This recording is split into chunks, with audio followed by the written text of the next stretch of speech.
ग्रामीण भागातील विद्यार्थ्यांसाठी एक आनंदाची बातमी। आर्थिकदृष्ट्या मागासलेल्या विद्यार्थ्यांना राजर्षी शाहू महाराज फी प्रतिपूर्ती योजनेअंतर्गत ईबीसी सवलतीचा लाभ मिळणार आहे।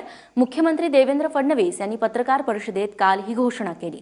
6 लाखांपर्यंत कौटुंबिक उत्पन्न असणाऱ्या आणि अभ्यासक्रमाच्या प्रवेशावेळी 60% किंवा त्यापेक्षा जास्त गुण असणाऱ्या विद्यार्थ्यांना या सवलतीचा लाभ घेता येणार आहे। याशिवाय ग्रामीण भागातील अल्पभूधारक शेतकरी आणि शेतमजुरांच्या मुलाच्या निवासासाठी देखील एक विशेष शिष्यवृत्ती योजना सुरू करण्यात आली आहे। या योजनेअंतर्गत विद्यार्थ्यांना त्यांच्या वसतिगृहाचे शुल्क आणि जेवणाचे पैसे दिले जाणार आहेत।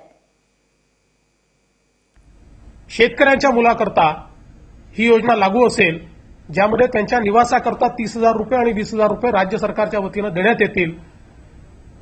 विशेषतः ग्रामीण भागातनं शहरामध्ये फी जरी मिळाली तरी देखील एक राहण्याचा मोठा विषय हा विद्यार्थ्यांचा असतो। विद्यार्थी 2-2, 3-3 विद्यार्थी एकत्रित राहतात, पण तेही भाडं देण्याकरता त्यांच्याजवळ अनेक वेळा पैसा नसतो आणि म्हणून ही एक महत्त्वाची योजना आम्ही आज मान्य केली आहे।